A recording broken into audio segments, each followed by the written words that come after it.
그 CF를 보면요. CF를 보면 그 시대의 어떤 정신을 좀 읽을 수 있는 것 같아요. 제가 이제 예전에 어떤 CF가 인상적이냐면 이런 CF가 있었습니다. 아파트 선전이었는데 당신이 어디에 사는가가 당신이 누구인지를 말해준다. 이 따위의 CF가 있었어요. 정말 기분 나쁘죠? 당신이 어디에 사는가가 당신이 누구인지를 말해준대요. 이 따위의 지금 CF를 하면서 뭘 자극합니까? 내가 어떤 아파트를 소유하고 있고 이 어떤 얼만큼의 그걸 갖고 있으면 곧 그게 나의 어떤 선택을 얘기해준다는, 다시 한 번 더 쓰겠습니다. 이 따위의 이 CF를 하면서 굉장히 이 분노를 이제 저는 자아냈는데, 이런 얘기들. 이건 뭡니까? 오늘 이 시대 정신을 대변하죠. 제가 이 따위라고 그랬지만 우리는 다 어떻게 하고 싶습니까? 더 넓은 아파트, 족구를 할 수 있는. 제가 예전에 진짜 넓은 아파트 딱 가봤는데요. 현관하고 저기 애를 누르고 있는 아주머니하고 거리가 상당해요. 아줌마 어서오세요. 이게 가능할 정도로 아파트 안에서 굉장히 넓어요. 거기서 이야 참 좋긴 좋다 이런 생각 했지만, 그 CF가 말하는 것은 전 저항하고 싶어요. 내가 어디에 사는가, 내가 누구인지를 말해주지는 않기 때문이죠. 그런데 사람들은 그런 것을 통해서 이제 내 안에 이 탐욕을 자극합니다. 예전에 옷 장사 하시는 갤러리죠. 그러니까 리오레인가 거기서 이제 CF가 이런 게 있었어요. 어떤 이 아들이 지문을 탁 박차고 나면서 탁 뛰쳐나갑니다. 그러면 엄마가 뒤에 이제 이 신발을 들고 이제 말을 안 듣는 거죠. 때리면서 한테 니만 때려 살아 이렇게 합니다. 그러면서 이제 이 아들의 얼굴 표정에는 장엄함과 뭔가 미소가 번지면서 이제 내가 내 인생을 내 멋대로 할 수 있다. 뭐 이런 마음을 가지고 있습니다. 제가 이제 그 CF에서 굉장히 잊을 수 없는 것 중에 또 하나는 뭐냐면, 예전에 이제 마몽드라는 화장품이 있었는데, 여러분 혹시 소피 마르소라고 아세요? 소피가 마르다, 화장실을 가고 싶다 이런 걸 어필했던 여배우가 있었는데, 굉장히 그때 17인가 그때 제 기억으로 그때 이 CF에서 처음으로 외국 여자 배우가 등장한 CF였어요. 이 소피 마르소가 진짜 이뻤어요. 아유 저리 가라. 상대할 수 없어. 소피 마르소 정말 이뻤어요. 근데 그 화장품 회사에서 이 뭐냐면, 이걸 바르면, 쳐서 바르면 피부가 굉장히 나처럼 된다 이거예요. 그래서 딱 나와서 이제 이거를 바르십시오. 그러면 나처럼 이뻐집니다. 이렇게 딱 하면서 이 했던 CF 문구가 뭐냐면, 나의 삶은 나의 것, 마몽. 이제 우리나라 이 성우가 나의 삶은 나의 것 이러면 소피 마르소가 착 웃으면서 마몽 이렇게 하면, 이 아줌마건 처녀건 안에 저 화장품을 내가 쳐바르면 굉장히 쳐바른다는 말, 우리 설탕 쳐드세요 뭐 이렇게 할 수 있잖아요, 커피에. 근데 쳐바르면 굉장히 이럴 거라고 생각을 합니다. 근데 거기서 이 CF의 핵심이 뭡니까? 내가 그 화장품을 쓰면 내가 내 인생을 마음껏 컨트롤할 수 있고 내가 원하는 것을 얻을 수 있다는 그런 암시를 주는 거죠. 그런 CF들을 이렇게 보면 다 뭐라고 주장합니까? 내 인생은 내 것이어야 한다. 내 인생은 내가 컨트롤할 수 있고 내 마음대로 살아도 되고 그렇게 살아야 된다. 그게 진짜 자유다 라고 주장하는 것처럼 보입니다. 여러분, 우리는 내가 내 인생의 주인이라고 그렇게 생각하며 살아갔죠.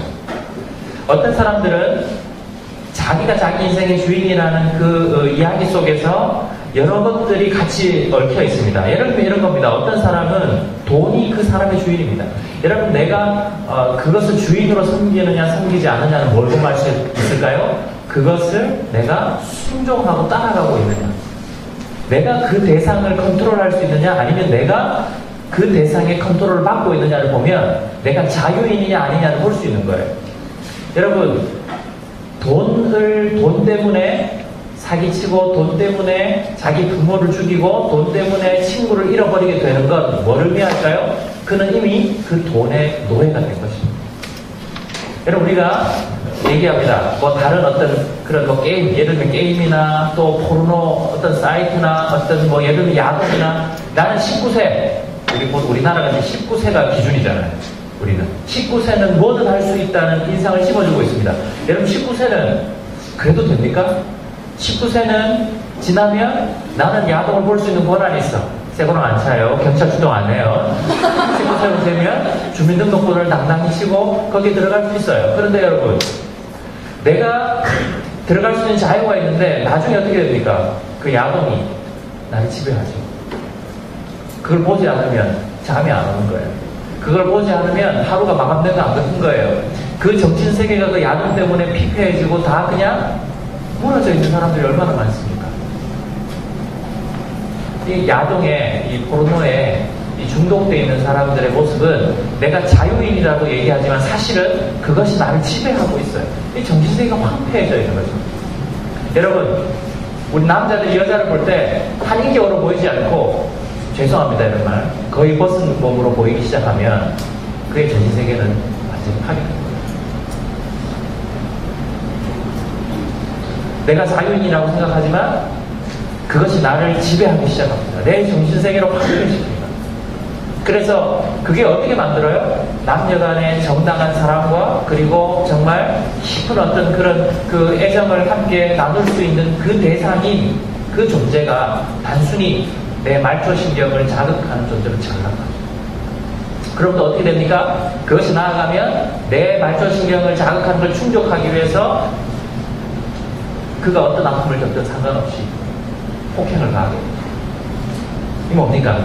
내가 자유인이라고 생각하지만 그게 아니라 그 영상이 나를 지배하는 거죠. 어떤 사람은 명예가 그 사람의 주인이에요. 명예라면 다 버릴 수 있어요. 가족도 버릴 수 있고 친구도 버릴 수 있고 다 버릴 수 있는 거예요. 왜? 그 명예가 최고로 중요하기 때문에. 그 명예가 내 인생의 주인이 되는 거죠. 여러분, 어떤 사람은 특정한 이데올로기가 자기 인생의 주인입니다. 여러분, 제가 91학번입니다.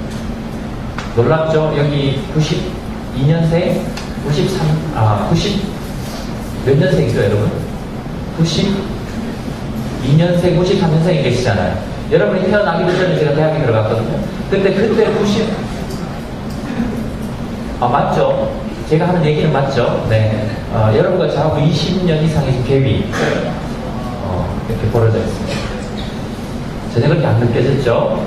네, 감사합니다. 네, 5분 제가 다 받았습니다. 네. 근데 제가 그때 당시에 대학교 딱 하니까 어떤 일이 곳곳에 데모를 했어요. 제가 이제 경북대학교 버스 타고 지나가면 경북대 어떠냐면 밖에 전경이 쫙 서 있어요. 그럼 이제 버스를 타고 가면 경북대 바로 뒤에 그 북문에 뒤에 모습이 보이거든요. 뒤에 이렇게 그 데모하는 학생들이 세 편으로 촥촥촥 전혀져 있고 좀 더 뒤에 보면 여학생들이 환병을 막 만들고 있고 막 구호를 외치고 그 앞에 전경들이 이제 막 이렇게 체류탄을 쏘면서 막 이렇게 진격하려고 하고 제 가까운 친구 중에 이 막시즘에 확실히 묻은 친구가 있었어요. 그래서 대화를 했습니다. 반응 하나 들어가지 않아요. 아무리 얘기하고 해도 상식이 통하지 않아요. 자기는 그것을 위해서 죽을 수 있어요. 여러분, 저는 학교에서 어떤 선배가 뭔가를 외치더니 왼쪽에 있는 화염병에 불을 붙여서 자기 기름을 얻고 투신 자살한 걸 제가 직접 보면서 캠퍼스 상황에서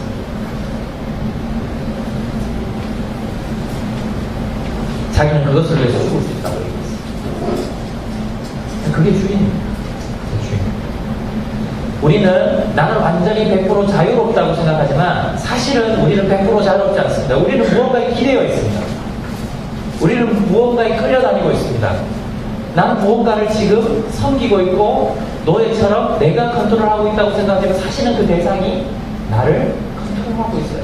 그게 오늘 우리의 실존입니다. 사실 인간이라는 존재는 무언가에 기대지 않으면 존재할 수 없습니다. 당장 여러분 실험을 해볼까요? 코를 5분만 감고 있어 볼까요? 코와 입을. 그럼 어떻게 될까요? 공기의 고마움을 알게 됩니다. 우리는 하루하루 호흡을 하면서 내가 무언가에 의지하고 있다는 것을 사실은 망각할 때가 많지만 우리 인생은 내가 100% 자유로울 수 없어요.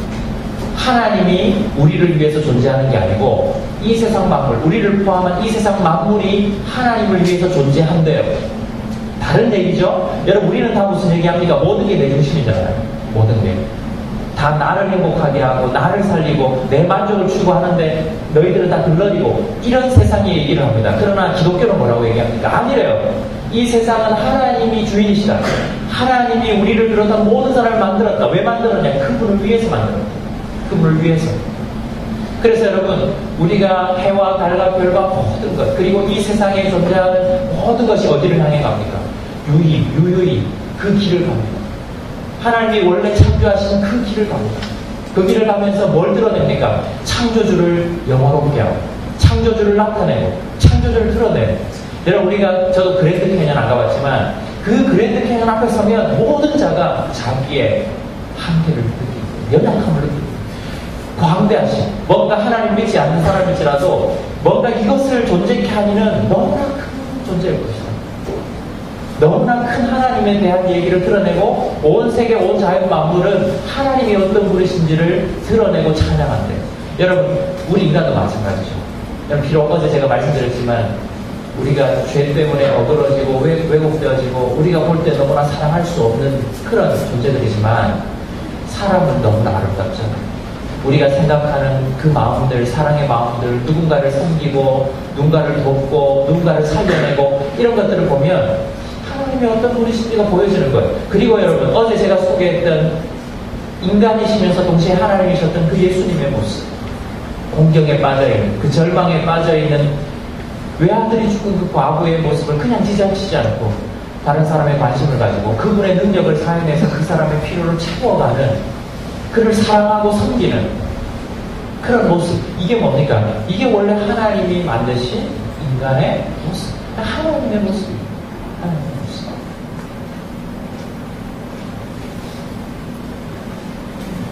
요한복음 1장 3절에 보면 이런 말씀이 있습니다. 만물이 그로 말미암아 지은 바 되었으니 지은 것이 하나도 그가 없이는 된 것이었대. 하나님이 우리 인생의 주인이 되신 이유가 뭡니까? 그분이 우리를 만드셨기 때문에. 우리를 사랑하시는, 그토록 우리를 사랑하시는 그분이 우리를 만드셨기 때문에 뭘 주장합니까? 너는 내 거라는 거야. 내가 너를 만들었고 너는 나를 위해서 존재하고 이 세상은 하나님 위해서 존재한대요. 근데 놀랍게도 여러분, 하나님이 나를 위해서 존재하는 게 아니라 우리가 하나님 위해서 존재하는데 그게 우리를 우리답게 합니다. 참 놀라운 역설이죠. 우리는 너무나 자기중심적이어서, 우리는 너무나 이기적이어서 내 중심으로 다 해석하지만, 그래서 그게 행복한 것 같은데 사실은 행복하지 않죠. 여러분, 개가요, 주인이 나올 때 꼬리를 살랑살랑 흔듭니다. 이렇게 뭐 본능인지 모르겠지만 막 흔들어서, 그러니까 그 주인이 너무 좋아해요. 걔가 나한테 꼬리 흔든다고 너무 이뻐합니다. 그게 반복되니까 걔가 깨달았어요. 아, 내 행복은 꼬리에 있구나. 근데 걔가 불안한 거죠. 왜? 꼬리는 늘 뒤에 있어요. 누군가 떼어갈 수 있죠. 그래서 걔가 결심합니다. 이 꼬리를 절대 놓치지 않을 거야. 내 행복의 근원. 그리고 꼬리를 계속 물려고 막 하는데 이 몸이 허리가 유연하지 못해서 계속 뺑뺑뺑 돕니다. 결국 포기합니다. 불현듯 걔가 깨닫습니다. 아, 내가 행복을 물고 다니는 게 중요한 게 아니고 내가 그냥 꼬리를 흔들면 행복이 쫓아오는 거야 하는 것을 발견합니다. 여러분, 한번 생각해 보십시오. 우리가 내 욕심을 부리고 나의 것을 채우고 이기적으로 다른 사람을 짓밟더라도 내 것을 채우고 충족시키기 위해서 살 때 그게 진짜 행복일까요? 아니더라는 거예요. 아니더라는 거예요.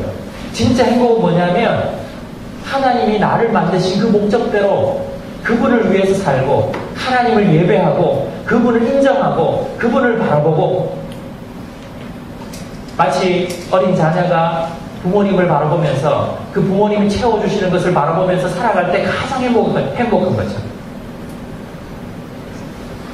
제가 우리 우진이 서연이 이렇게 키워보면요, 우리 서연이 너무너무 행복해 하거든요. 언제 제일 행복해 하냐면 밥 먹을 때. 먹기를 탐하는 자죠. 앉아가지고 그냥 엄마 아빠를 바라봅니다. 그럼 엄마 아빠가 어떻게 합니까? 그냥 제공해줍니다. 무상으로. 우리는 엄마 아빠가 당연히 밥 줘야지. 근데 여러분 많이 돈 벌어보십시오. 하루 3끼 밥을 줄 수 있다는 게 얼마나 큰 희생이 포함되는지 여러분 한번 나중에 엄마 아빠가 되고 싶어 하는데, 아이들은 그냥 뭐예요? 그냥 엄마 아빠를 바라봅니다. 그럼 엄마 아빠가 다 채워줍니다. 선한 아버지 엄마는 채워줍니다. 저 서연한테 계약하잖아. 서연이 너 이제부터 구두 100컬레 닦아. 내가 그러면 하루에 밥을 반 공기 주겠어. 뭐 이렇게 하면서 안 닦았어. 이게 먼지가 뭐야? 이러면서 아이들을 내팽개치지 않아요. 왜? 저는 선한 아빠거든요. 비록 선하게 안 보일지 모르겠지만 선한 아빠거든요. 여러분, 인간의 존재 목적이 뭡니까? 내가 내 마음대로 내가 하고 싶은 대로 사는 게 행복이 아니라고 기독교는 얘기합니다. 뭐예요? 나를 만드신 그 사랑의 하나님을 바라보면, 그분을 의지하면 그분이 내 인생을 책임진다는 거예요. 그럴 때 우리가 그토록 기대하는 참된 인간의 행복이 쫓아온다는 겁니다. 하나님이 우리를 만드셨고, 만드신 이유는 그분을 위해서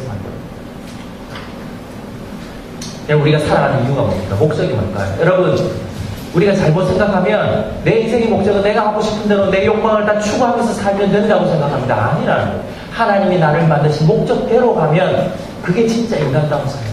어떤 거예요? 나를 사랑하신, 나를 너무나 사랑해서 자기의 외아들을 보게 하신 그 하나님을 내가 사랑하고 그분을 예배하면서 사는 그게 진짜 행복이에요.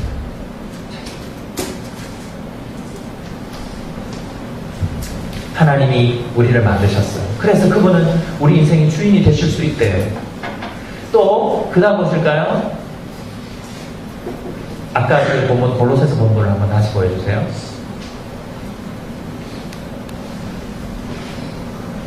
그 앞에 부분을 좀 볼까요? 자, 여기 보세요. 또한 그가 만물보다 먼저 계시고 하나님은 자존자십니다. 누군가에 의해서 창조된 존재가 아니고 그분은 그냥 영원부터 영원까지 스스로 존재하시는 분이에요. 그분이 만물보다 먼저 계시는 건 당연하겠죠. 그래서 그분이 이 세상을 만드셨어요. 이 우주를 만드셨어요. 그런데 만물이 그 안에 함께 섰다 이 말은 서스테인 한다는 거죠. 유지하고 있다. 하나님께서 만드신 이 세상 만물을 그냥 버려두지 않고 지금도 하나님께서 이 온 우주를 붙드시고 운행하고 계신다.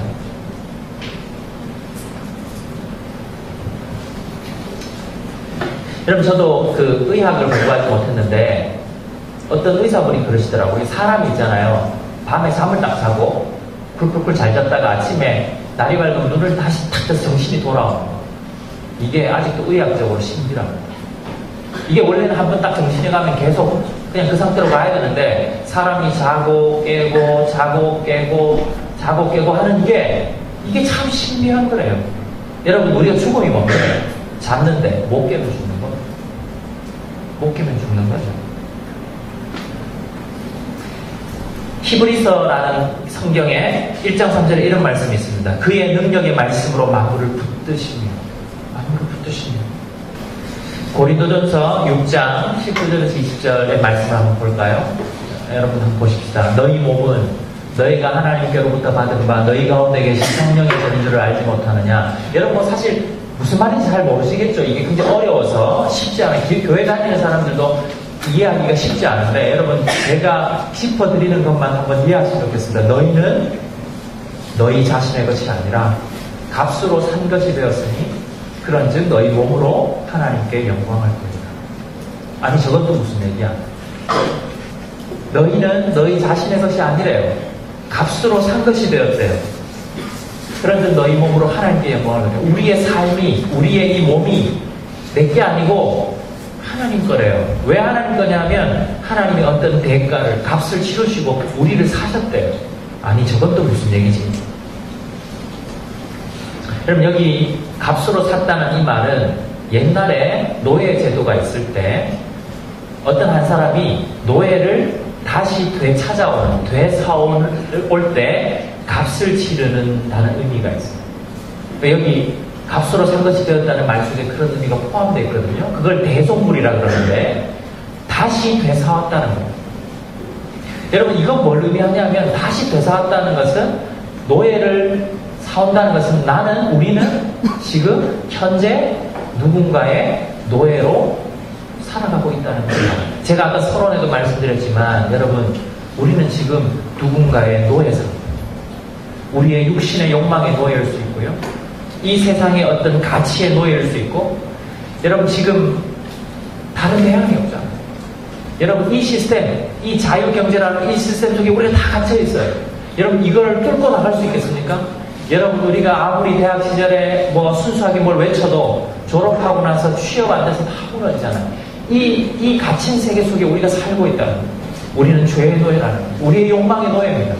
다른 사람을 사랑하고 싶은데 사랑하지 못해요. 다른 사람을 더 의미 있게 사랑하고 싶은데 사랑할 능력이 없는 거예요. 왜? 우리는 노예 상태이기 때문에. 근데 하나님께서 어떻게 얘기합니까? 원래 하나님이 우리를 선하게 창조하셨는데 우리가 우리의 죄를 통해서 죄의 노예가 되어버렸어요. 하나님이 어떻게 하셨습니까? 자기 아들 독생자 예수 그리스도가 이 땅에 오셔서 십자가의 죽으심을 통해서 우리를 사오신 거예요. 그래서 예수님의 죽으심은 우리가 노예에서 해방시키기 위한 값이었습니다. 그분이 우리의 모든 죄를 짊어지고 십자가의 죽으심을 통해서 하나님이 그 핏값을 통해서 그 죽음을 통해서 우리를 하나님의 자녀로 다시 되사오셨다는 거죠. 그러니까 여러분, 기독교에서는 뭐라고 얘기하냐면 우리가 하나님의 그 핏값으로 되사온 존재, 하나님의 소유라고 말합니다. 여러분, 행복은요, 내가 무엇을 소유하느냐 이런 게 아니라 사실은 내가 누구의 소유이냐에 달려있어요. 제가 어제 그 현빈 얘기하고 아이유 얘기했잖아요. 현빈 얘기하고 아이유 얘기했잖아요. 우리가 결혼하고 누군가를 사랑한다는 건 뭡니까? 아름다운 구속이죠, 구속. 그러니까 누군가에게 속해져 있는 거예요. 근데 우리는 내가 사랑하는 사람을 만날 때 그것이 싫지 않죠. 내가 누군가를 사랑하게 되고 사랑을 받을 때 구속되기를 원하잖아요. 그게 나를 나답게 하잖아요. 누군가의 사랑을 받고 그 사랑의 관계 속에서 속된 말로 구속이 되면 쇠고랑 사는 게 아니고 그 안에 거하게 되면 내가 누군가의 소유가 되면 사랑의 포로가 되면 우리를 바꾸잖아요. 여러분, 하나님께서 뭐라고 얘기하십니까? 넌 내 거야. 여러분, 그 반지의 제왕의 골룸이 생각나시죠? 골룸이 이건 아니죠. 골룸이 어떻게 합니까? 절대 반지를 쥐고서 어떻게 자기 것으로 삼으려고 어떻게 합니까? 그 절대 반지를 보면서 늘 하는 말, 제가 그대로 한번 눈을 가리고 해볼게요. My precious. 비슷하죠? 다시요. My precious. My precious. 내 보물. 이거 놓치지 않겠다는 거예요. 근데 여러분, 하나님이 성경에 보면 하나님을 믿는 그 사람들을 어떻게 표현하냐면 내 보물, my precious. 내 거. 그 말은 뭘 의미합니까? 하나님이 우리 인생을 책임지신다는 거죠. 내 보물이라는 거예요. 우리는 하나님의 보물이라는 거예요. 어떤 것과도 바꾸지 않는다는 거예요. 그래서 내 거라고 얘기합니다. 내 거. 왜요? 그분이 우리를 창조하셨고 그분이 지금도 우리의 삶을 은혜로 붙드시고 계시고 우리 사실 단 한순간도 하나님의 은혜와 도우심이 없으면 존재할 수 없다고 성경은 얘기해요. 우리는 모르고 있어요. 그러나 하나님 지금도 은혜로 여러분들을 붙드시고 있다고 성경은 얘기합니다. 그리고 내 것이라고, 내가 너희를 다시 사왔다고, 내 외아들의 그 십자가의 핏값을 통해서 다시 내 것으로 사왔다고, 더 이상 죄의 노예가 될 필요가 없다고 얘기합니다. 여러분, 한번 냉철하게 생각해 보셔야 합니다. 여러분의 인생은 내 거야, 나는 내 인생을 내가 컨트롤할 거야 라고 사는 거, 그것도 나름 괜찮을 수 있어요. 그러나 한번 생각해 보십시오. 전능하신 창조, 우리를 끔찍히 사랑하시는 그 하나님이 나는 내 거야, 내가 너를 너는 내 보배야, 내가 너를 포기하지 않아, 그래서 나는 너의 왕이고 너를 아름답게 인도할 거야 라는 이 메시지 앞에 우리가 그분의 소유가 되고 그분의 보호하심과 그분의 사랑 가운데 사는 것은 더 아름다운 삶이라고. 여러분, 기독교에서 말하는 하나님, 그 복음은 이것입니다. 내가 다 필요 없어, 나는 자유로울 거야가 아니라 그 전능하신, 그 선하시고 아름다우신 사랑의 하나님이 우리를 자신의 손으로 삼으셨다. 너는 내 거야. 난 너를 포기하지 않아. 난 너를 너무 아껴. 그래서 내 아들을 포기하기까지 너를 사랑해. 이게 기독교인들이 그렇게 안정감을 누리고 감히 행복을 말하고 그리고 그 안에서 자유를 말하고 여러분, 저는 스케이트를 잘 못합니다. 한때 어릴 적에 롤라장을 좀 다녔던 경력이 있지만 그때 당시에는 다 이게 껌 좀 씹는 친구들은 다 롤라장에서 모였습니다. 저는 그때 껌은 안 씹고 롤라만 탔습니다. 탔는데 롤라를 탑니다. 근데 제가 가끔 동경했던 건 뭐냐면 저기 아양교 옆에 애들 보면 이제 겨울에 이런 날씨에 얼잖아요. 그러면은 거기서 사람들이 진짜 이 스케이트 근데 그 하는 업자가 어떻게 하냐면 스케이트를 타는데 이 선을 긋습니다. 더 이상 나가면 위험합니다. 그래서 쫙 선을 걸어요. 저는 처음 그렇게 생각했어요. 차라리 저게 없으면 더 넓게 더 신나게 많은 사람이 탈 수 있을 텐데 왜 저걸 할까? 여러분 우리가 상식으로 생각해보면 뭐예요? 그게 있어야 자유가 올 수 있어요. 그냥 생각해보세요. 그 경계성이 없다면 저는 타는 사람들이 다 불안할 거라고 생각해요. 어디가 위험인지 어디가 단단한지 모를 때 여기 안에 있으면 단단합니다. 여기 안에 있으면 마음껏 스케이팅을 즐길 수 있습니다 라고 할 때 그 안에서 마음껏 누릴 수 있잖아요. 그런데 그 경계가 모호하면 두려워요. 왜? 어느 곳이 어떨지 모릅니다. 일일이 내가 그걸 다 확인해야 되는 수고와 위험을 감수해야 합니다. 그러나 하나님 우리에게 얘기합니다. 내가 너희의 마음대로 내 안에서 너희는 자유하다.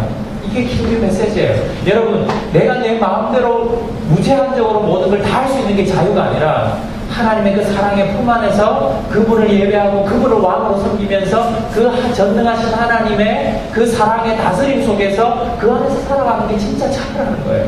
그 안에서 자유를 누릴 수 있다는 거예요. 마음껏 사랑할 수 있는 자유, 마음껏 누군가를 신앙할 수 있는 자유, 마음껏 누군가를 섬길 수 있는 자유, 내가 물고 뜯는 그런 관계가 아니라 하나님 아버지가 내 것을 다 채워주는 자유 속에서 나눌 수 있는 자유. 여러분 우리 사회는 이제 6살입니다. 6살은 한참 자기 것을 찾습니다. 글쎄로 귤을 먹을 때, 밥을 먹을 때, 맛있는 걸 먹을 때 오빠랑 다툽니다.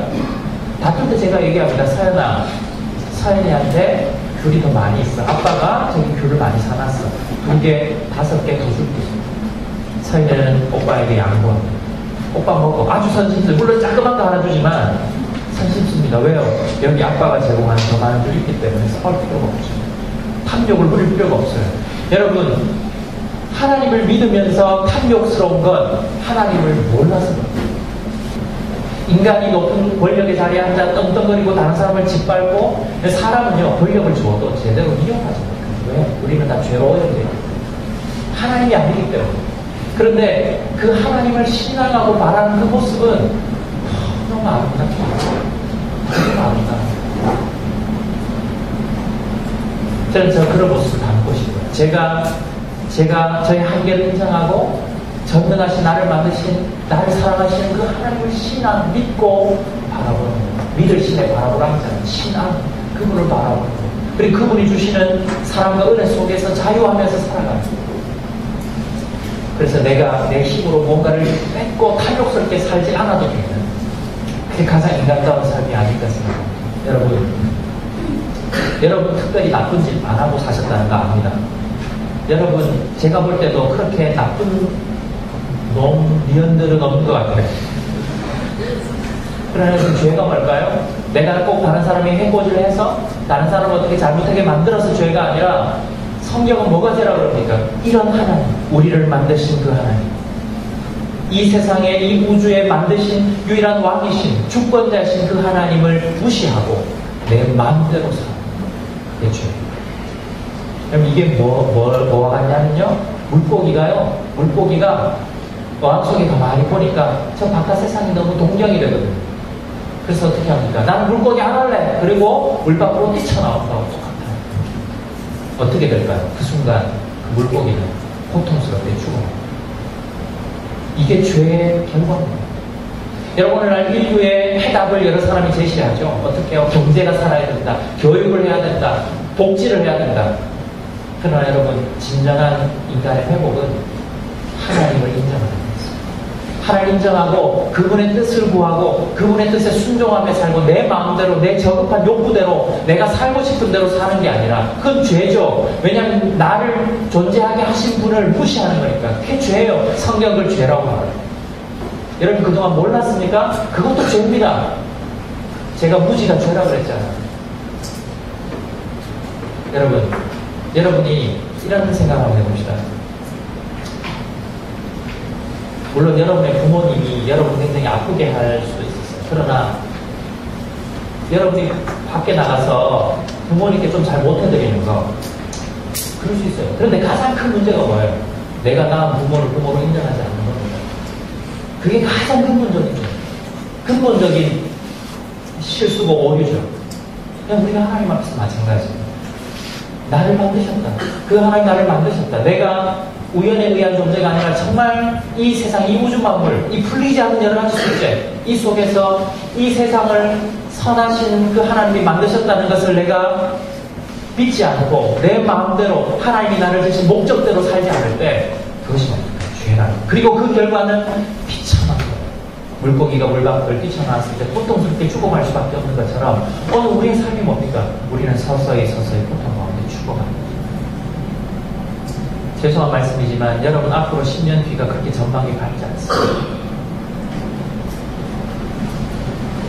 20년 뒤가 그렇게 전망이 밝지 않습니다. 단순히 경제적인 상황을 얘기하는 게 아닙니다. 우리의 마음은 더 쓸쓸해질 것이고 더 공허해질 것이고 사랑은 더 식어갈 것이고 우리는 더 외로움에 물들 것이고 그것이 바로 우리의 핵심입니다. 왜요? 하나님을 바라보지 않기 때문에 하나님의 그 사랑을 받아 누리지 못하기 때문에 생기는 죄요, 그 죄의 결과들이죠. 우리는 인간이에요. 인간은 뭐예요? 하나님의 형상. 우리는 피조물입니다. 그렇다면 우리를 만드신 그 하나님을 바라보고 그 하나님을 예배하고 그 하나님을 믿고 신앙할 때 진짜 우리가 사람이 되는 거예요. 진짜 회복되는 거예요.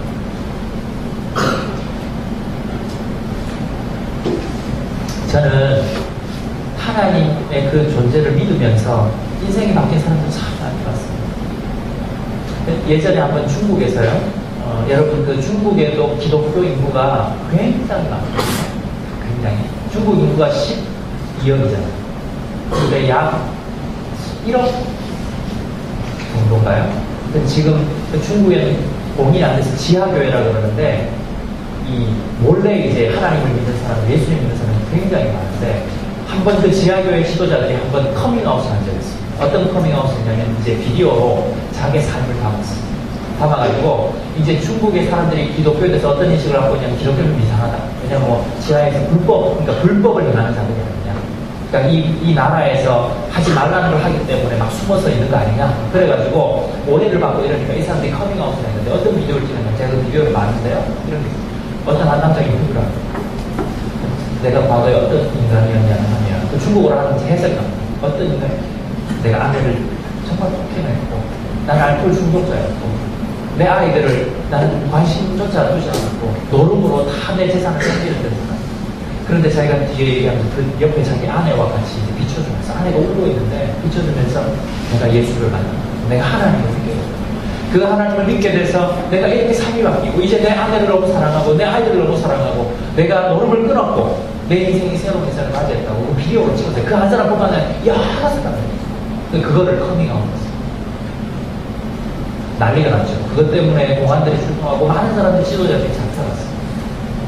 그들은 자기들이 불법을 행하고 하나님을 믿는 게 더 내 인생을 망치고 파멸로 이룬 것이 아니라 나를 만드신 사랑의 하나님 이 세상을 포기치 않는 그래서 자기의 아들을 보내셔서 이 세상을 다시 회복시키시기를 원하시는 하나님을 믿게 되었을 때 자기 인생이 어떻게 바뀌었는지를 말하고 싶었어요.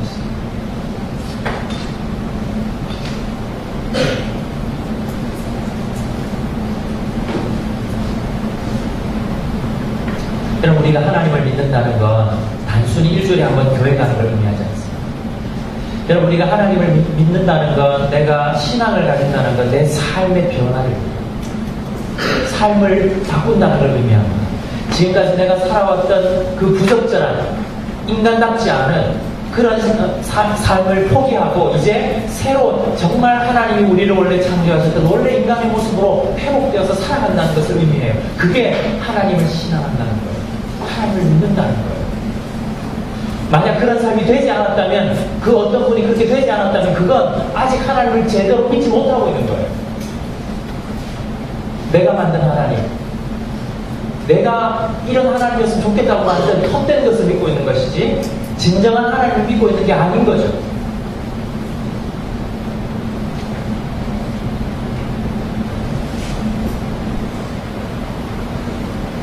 어떤 사람이 이런 기도를 합니다. 하나님, 나는 그게 사실인 걸 믿습니다. 나는 기꺼이 당신의 죄사함의 선물을 받아들이겠습니다. 나는 당신의 사랑을 받겠습니다. 그렇지만 나는 내 자신을 당신에게 드리지는 않겠습니다.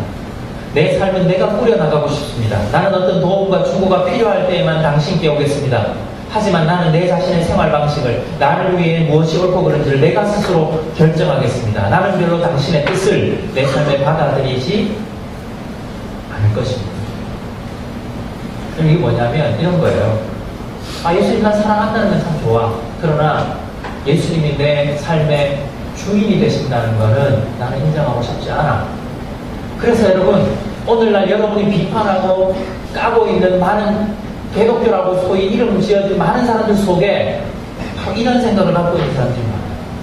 무슨 얘기입니까? 나는 하나님을 믿긴 믿지만 하나님이 나를 사랑했다는 건 받아들이지만 하나님이 왕이시고 내 인생의 주인이시라는 건 관심이 없어. 그래서 나는 살던 대로 살 거야.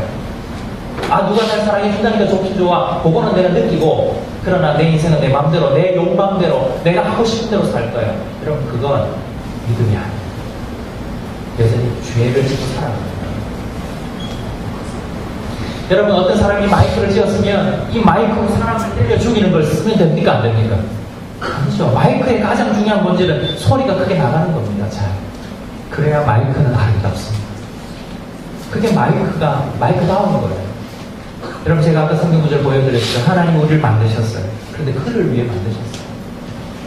우리가 하나님을 신앙하고 하나님 믿고 살아가는 게 죄를 이기는 겁니다.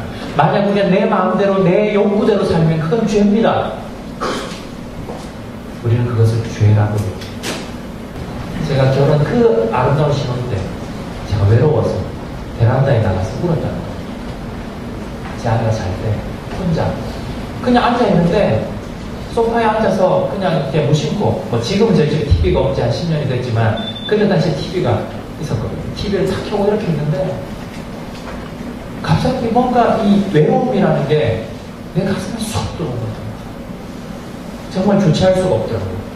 근데 왜 이러지 생각했어요. 저는 이성적인 사람이니까 내가 지금 결혼을 했잖아. 아주 이쁜 자매랑 결혼했잖아. 그리고 살 집도 있잖아 지금.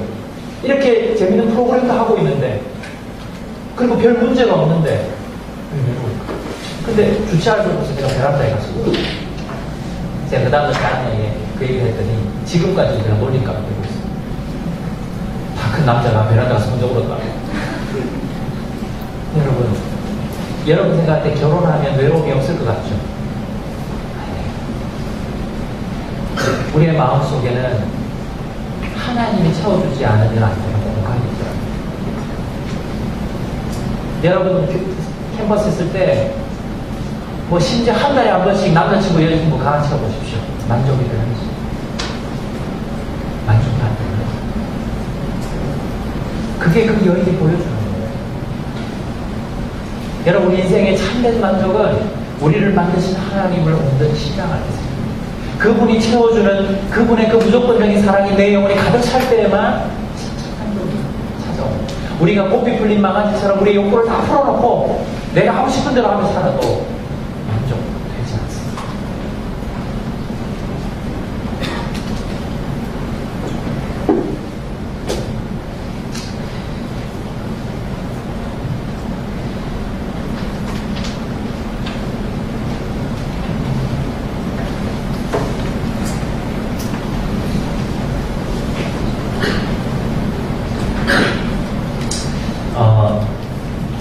저는 그 인격에 굉장히 관심이 많은 사람인데요. 저는 이제 하나님을 제대로 믿고 싶은 마음이 큰데, 하나님을 제대로 믿으면 제일 먼저 제가 바뀔 거라고 저는 확신하거든요. 근데 저희 인격이 바뀌어야 되죠. 근데 여러분, 인격에 3요소가 있잖아요. 지정의가, 지식과 감정과 의지가 있잖아요. 우리 인격적인 존재다 했을 때는 그 사람이 생각하는 게 되고 감정이 되고 의지가 제대로 발휘되는 거잖아요. 제가 이제 내 삶이, 내 인격이 예수님을 신앙한다는 게 뭘까? 이렇게 고민을 해보니까 이런 생각을 좀 하게 되더라고요. 나는 어떤 생각을 하며 사는가? 또 나는 뭘 느끼면서 사는가? 또 나는 내 의지를 어떻게 쓰고 있는가? 이게 좀 고민이 되더라고요. 여러분, 우리가 하나님을 믿을 때 생기는 일 중에 하나는 뭐냐면 내 생각이 바뀝니다. 내 정서가 바뀝니다. 내 의지가 새로워집니다. 여러분, 저는 그런 우스개 생각을 가끔 하는데요. 제가 죽고 나서 하나님이 내 인생에 생각한 거를, 이 머릿속에 이 생각한 거를 영화로 만들었다 그러면 등급이 뭐가 나올까? 아마 등급 외 판정이 나올 것 같아요.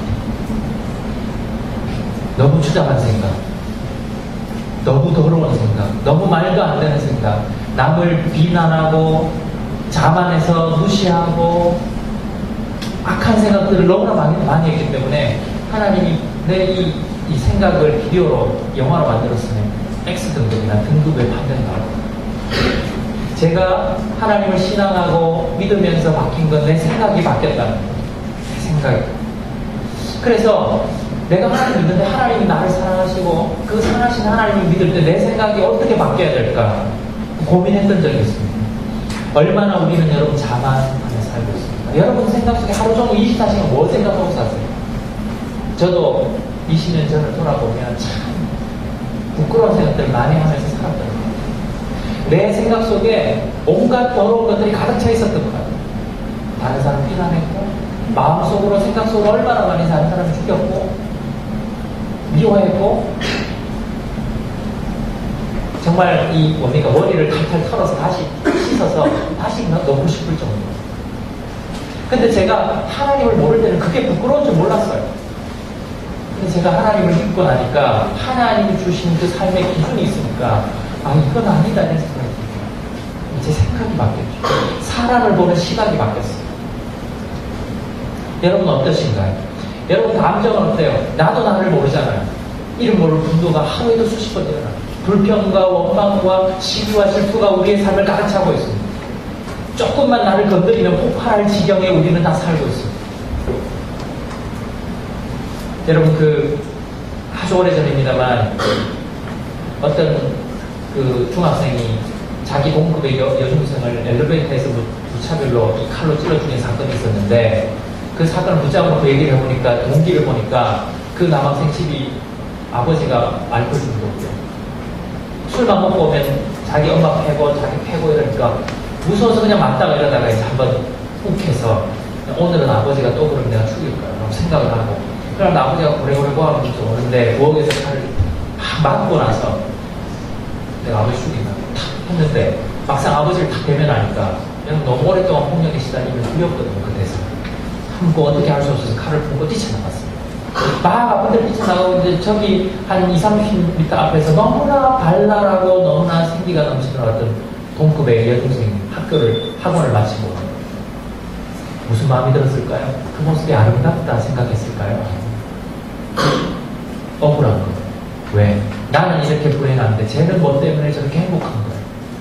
나는 이렇게 슬픈데 쟤는 뭐 때문에 저렇게 기쁜 거야. 마음이 욱해서 죽여요. 그렇게 해서 쫓아갑니다. 가서 마침 엘리베이터에 아무도 없고 그 아이와 그 여자의 중생이 죽어요. 기어갔죠. 무차별로 찔리기 시작합니다. 며칠 올라가서 반응하고 신랑이 버린 사이에 그 여중생의 칼로 남자 그 피가 흐르고 그래서 결국 그 여중생은 기어서 자기 집 앞에 가서 죽어요. 잡아서 해보니까 그 얘기는 자기는 이렇게 불행한데 왜 저 애는 저렇게 행복한가?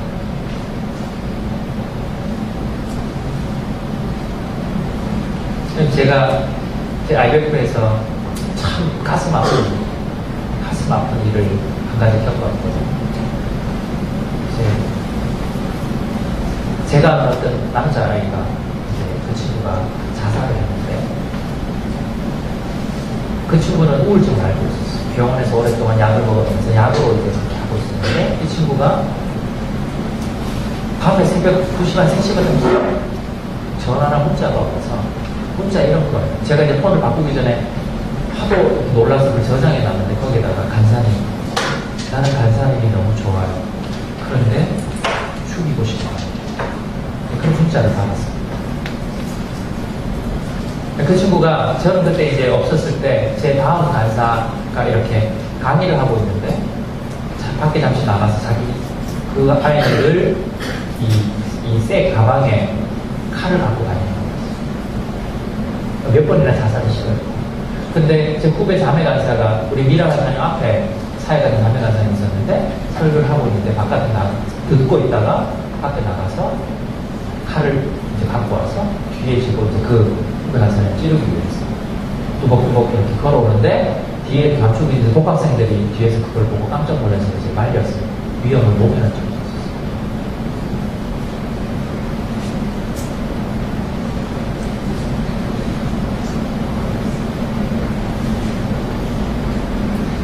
그럼 오늘날 이 내면의 정서가 무너지고 파괴되어져 있는 사람들이 얼마나 많습니까? 제어할 수가 없는 거예요. 여러분, 우리가 하나님 신앙한다고 했을 때 우리는 우리의 정서를 내 마음대로 풀어놨어요. 우리는 우리의 의지를 그냥 풀어놨어요. 그래서 여러분, 우리가 어떤 욕구에 밥을 주고 살았습니까? 남을 미워하고 내 욕구를 그냥 마음껏 이렇게 발산하고 저급한 욕망을 습관에 젖어 사는 것에 우리는 밥을 주면서 살아요. 밥을 줬다는 거 뭐냐면 그걸 자꾸 용인했어요. 내가 하고 싶은 걸 자꾸 허용했어요. 좋지 않은 사이트에 들어갔고 남을 무시하고 비난하는 말들을 하도록 허용했고 이런 것이 우리의 삶이었습니다. 그리고 그것이 잘못된 것인지 몰랐습니다. 여러분 댓글을 그렇게 악플을 다는 사람들은 그게 잘못된 것인지 몰라요. 왜? 그렇게 밥을 주면서 살았어요. 밥을 줬다는 건 내 의지를 자꾸 거기에 용인했다는 겁니다. 그리고 결국은 그 의지와 그 정서가 자기를 지배합니다. 여러분, 이 성의 문제 생각해 볼까요? 이성교제 결혼의 문제를 생각해 볼까요? 여러분, 지금은 성이 호비 풀린 시대야. 그냥 너 나 좋아, 나 너 좋아. 그럼 하룻밤 자자. 굉장히 쉽게 생각하죠. 임신을 하죠? 원치 않았어. 뭐 태하니까 내 삶을 위해서 그냥 죽여버려. 근데 여러분 그거 아세요? 결혼 관계라는 그 관계 외에 이 성은요 반드시 누군가를 다친다. 성경의 기록에 의하면, 성경의 관점에 의하면 딴 데는 다 우리 몸 밖에서 지어요. 그러나 성의 문제는 우리 몸 안에 짓는 거기 때문에 파장이 엄청나게 커요. 여러분, 저는 개인적으로 오늘 이 시대가 굉장히 성에 대해서 자유를 얘기하고 눈만 조금만 돌리면 그런 것들을 볼 수 있는 시대지만 저는 하나님을 믿기 때문에 거기에 저항합니다. 성은요 결혼 관계 안에서 가장 아름다울 수 있기 때문에 하나님이 그런 인생의 창조 원리 속에 지어주셨기 때문에 우리가 성을 호비 풀어버리면 그것이 더 자유와 만족을 주는 게 아니고 엄청난 아픔과 고통을 주는 거예요. 여러분, 가정이 깨지는 거 있잖아요. 내가 이 여자 사랑하는데 이 여자가 결혼했던 말든 나와 네가 사랑하는데 네가 뭔 상관이야. 우리는 드라마에서 보면 멋있게 나옵니다. 이혼을 다 결정하고 나는 내 사랑하는 여인을 향해서 떠나가겠어. 그리고 문을 착 박차고 나와서 짐을 싸들고 멋있게 문을 쾅 닫고 큰 소리 치면서 나와서 담배한테 딱 불면서 드라마는 끝나지만 그 뒤에 남아있는 그의 아내와 그의 아이들 씻을 수 없는 상처와 고통을 받습니다.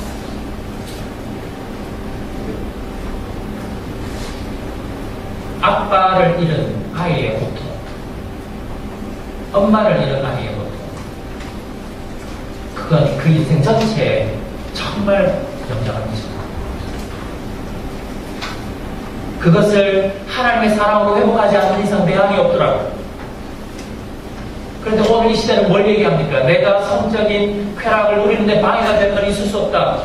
내가 좋아하고 네가 좋아하면 우리는 잠자리를 같이 해도 된다. 섹스를 해도 된다.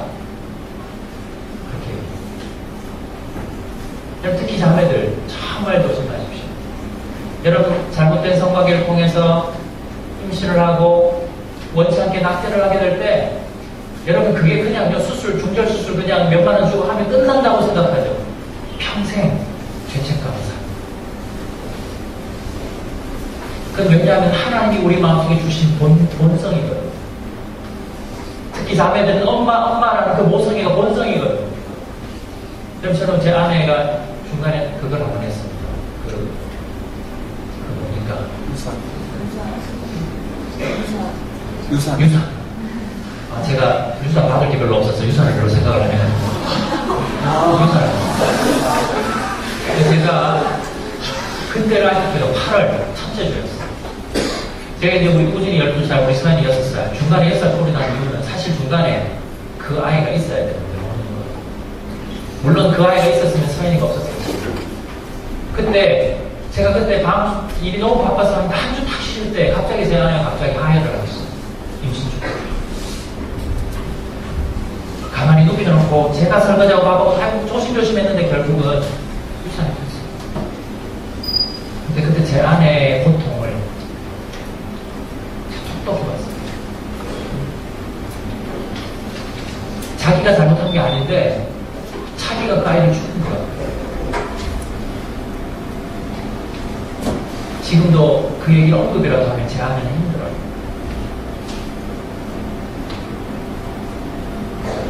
여러분, 이 성은 하나님이 주신 정말 아름다운 것입니다. 그러나 동일하게 하나님의 그 법과 기준에서 벗어나서 이 성이 활개를 치기 시작할 때, 여러분, 그게 우리를 행복하게 하지 않고 오히려 망치입니다. 친밀감의 허구, 그 친밀감을 충족시키기 위해서 이 성의 자유를 부르짖고 그렇게 살아갈 때 얼마나 많은 사람들이 오히려 더 외로움을 타는지 모릅니다.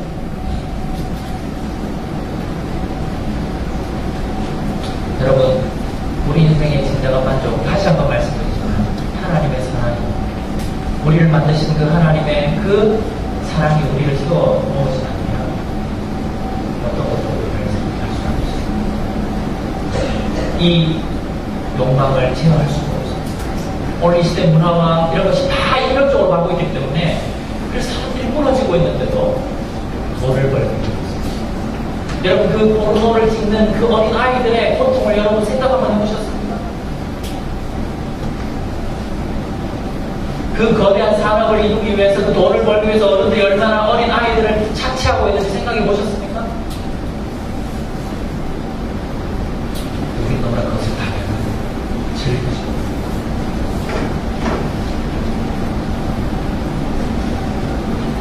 이게 뭡니까? 하나님의 기준을 벗어나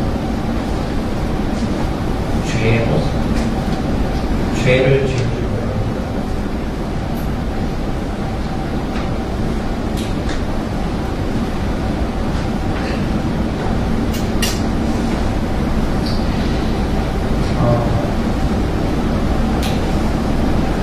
저는 이제 이 방의 결론에 도달했습니다.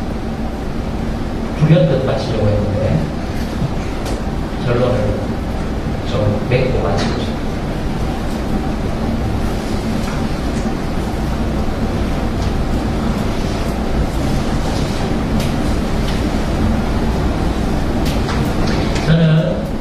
저는 여러분들이 여기 이화복에 대해서 단순히 교회를 다니게 되고 안 다니게 되고의 문제를 얘기하고 있느냐. 저는 우리가 정말 우리 다 왔으면 좋겠어요. 진짜 인간다웠으면 좋겠어요. 진짜 사람다웠으면 좋겠습니다. 하나님이 우리를 만드신 그 원래 그 모습. 제가 확실히 들은 건 지금 우리 주위에서 보여지고 있는 이 모습은 적어도 그 원래 목적은 아니라는 생각이 들어요. 이렇게 살아가는 게 이건 아니야. 내 주변에 사람들이 살아가는 그 모습, 오늘날 사회에서 벌어지고 있는 이 모습, 이건 아니야라는 생각이 너무 강하게 이걸 회복됐으면 좋겠습니다. 하나님이 우리를 만드신 그 하나님의 선하신 형상이 회복되었으면 좋겠습니다. 내가 독수리인데 누군가가 독수리하고 얘기해주고 그 독수리의 자리에 다 떠났으면 좋겠습니다. 그런데 모이만 쪼아먹고 그 모이 좀 더 먹겠다고 찌죽 먹고 싸우는 이 현장에서 벗어나고 싶습니다. 어떻게 그럴 수 있을까요?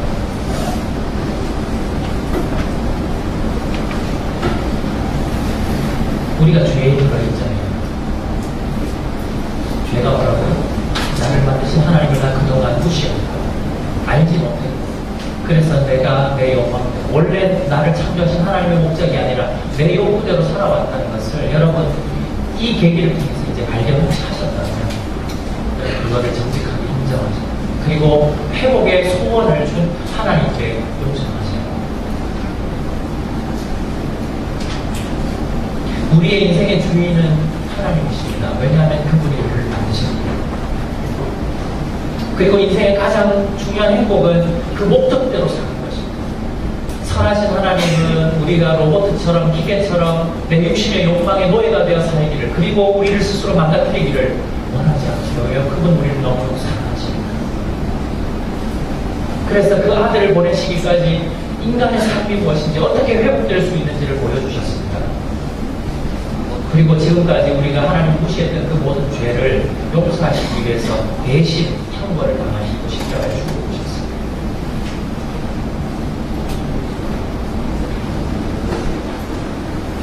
그 하나님, 그 아들을 보내시고 이 땅을 회복하시기를 원하시는 그 사랑의 하나님, 그 하나님을 신앙할 때, 믿음으로 바라고 그분을 인정하고 그분의 뜻을 따라 사는데, 그렇게 결단하는데 말할 수 없는 하나님의 사랑이 우리의 영혼을 감싸게 시킵니다. 우리가 공부하고 직장을 구하려고 하는 그 이유가 하나님의 사랑 가운데서 분명히 지지 않으면, 하나님을 신앙하지 않으면 이 의미가 생길 수가 없습니다. 절대. 돈 100만 원에 여러분 인생을 걸면서 살아요. 그리고 로또 당첨이나 긁으면서 대박을 꿈꾸면서 그렇게 살아요. 여러분 중에 몇 분은 대기업에 가고 몇 분은 연봉 1억 되는 그런 직장을 얻을 수도 있겠죠. 그러나 여러분 많지 않습니다. 여기 20분 중에 한두 명, 아니 거의 없을지도 몰라요. 여전히 이 적자승조를 이야기하는 것에 여러분 인생을 거시겠습니까? 한두 명입니다. 내가 그 주인공이 되리라고 생각하십니까? 죄송하지만 서울에 가보십시오. 여러분보다 똑똑하고 잘난 사람이 너무나 많습니다. 죄송하지만 여러분은 주류가 아닙니다. 메이저리그가 아닙니다. 우리가 아무리 몸부림쳐봤자 우리 이 사회에서 많이 다니고, 이미 여러분이 대구에 있는 학교를 다니고 있다 사실 자체로도 우리는 이미 많이 다닙니다. 그러나 여기 하나님 계십니다. 그 하나님의 사랑 가운데 그분의 채워주심과 공급하심과 그분의 사랑에 그 바운더리 안에서 참된 자유를 누립니다. 하나님 나에게 주신 그 힘과 능력으로 누군가를 사랑하고 내 인생을 통해서 단 한 사람이라도 인생을 바꿔낼 수 있는 삶을 살게 됩니다. 그 삶이 우리 속에 보여졌습니다. 여러분, 저는 오늘 여러분에게 하나님이 정말 확실히 있다는 것을 변증하려고 나온 건 아닙니다. 어차피 진화론이든 창조론이든 믿음이잖아요. 창조론도 허점이 많죠. 여러분 들어보니까 어때요? 와, 정말 창조론 들으니까 하나님 정말 있는 것 같다 그래요? 질문이 더 많이 생기죠. 진화론도 마찬가지입니다. 창조냐 진화냐 다 론입니다. 론. 진화 진리, 창조 진리가 아니라 론이에요. 왜요? 하나님이라는 존재는 설명할 수가 없습니다. 완벽하게. 그분의 크심을 어떻게 설명합니까? 설명 안 되거든요. 그러나 여러분 인생을 어디에 거는 거예요? 그게 믿음이에요. 여러분이 판단하실 수밖에 없어요. 내가 어떤 이야기에 내 인생을 걸 때 더 의미 있을 것인가를 여러분이 믿음으로 거는 거예요.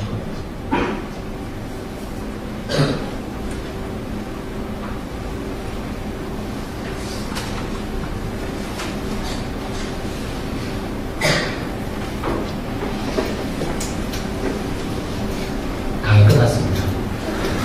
불현대. 오늘도 불현대. 오늘 저녁은 좀 약간 특별한 순서를 하나 좀 가지려고 합니다. 뭐냐면요,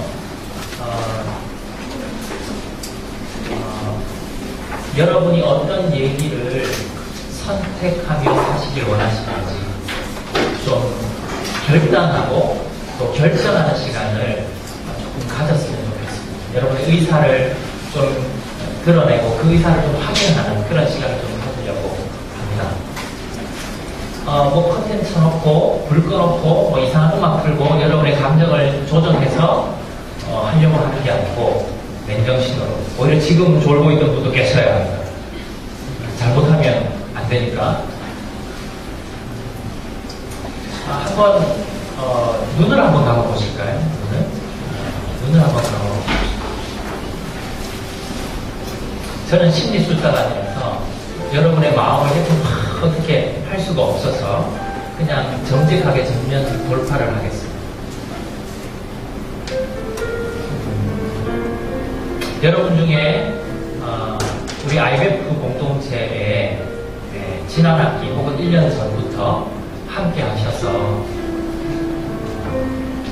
기독교가 무엇인지 또 하나님이 어떤 분이신지 많이 들어오셨고 또 이미 이 이야기를 따라 살고자 하는 마음을 가지시고 하나님을 믿은 분도 계십니다. 분들 중에 또 여러분 중에는 태어나셔서 처음으로 이렇게 오랫동안 소위 이 기독교에 대한 얘기를 들은 분도 계시고요. 정말 처음 듣는 얘기들을 계속 들은 분도 계시고 또 좀 익숙하지만 익숙한 얘기이기 때문에 받아들이지 않으셨던 분도 계실 겁니다. 여러 분들이 계세요. 그래서 오늘 이 시간 우리 인생에 저는 좀 힘들고 어려운 시간이지만 내가 용기를 내서 사람들에게 내가 이런 삶을, 이런 이야기를 따라 살겠다고 사람들에게 알려줄 필요가 인생에 있어서 한번 좀 있다는 생각을 합니다. 내가 혼자 조용히 신앙을 가지거나 안 가지거나 하는 것도 좋지만 내가 이런 얘기를 따라서 살고 싶다고, 그리고 이건 뭐냐면 도움을 요청합니다. 내가 이런 얘기를 따라 살고 싶은데 나를 좀 도와달라고, 나를 위해서 기도해달라고 그렇게 요청하는